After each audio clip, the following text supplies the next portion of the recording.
So we've got a 100 UF capacitor that had leaked out onto the board that you couldn't see without pulling the capacitor itself, and I went ahead and replaced it with an eyelet that you can see here. I've heard that you can bend the leg over and attach it to the diode, but this is the way I prefer to do these kind of repairs. Here's just a short, quick video. We've got a Data East power supply. So what I went ahead and did is I replaced all 0.156 headers here throughout the board.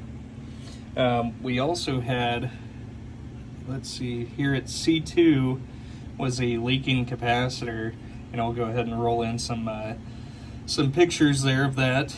And we also replaced C3, C7, or I'm sorry, C1, C2, C3, and C5 over here, which is a 330 UF.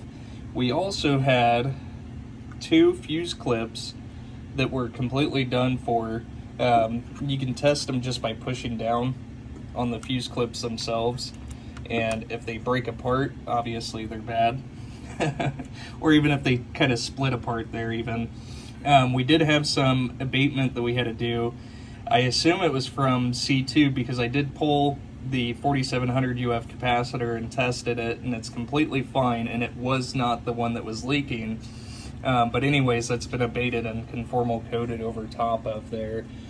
But I will go ahead and get this powered on, make sure we can see the voltage there.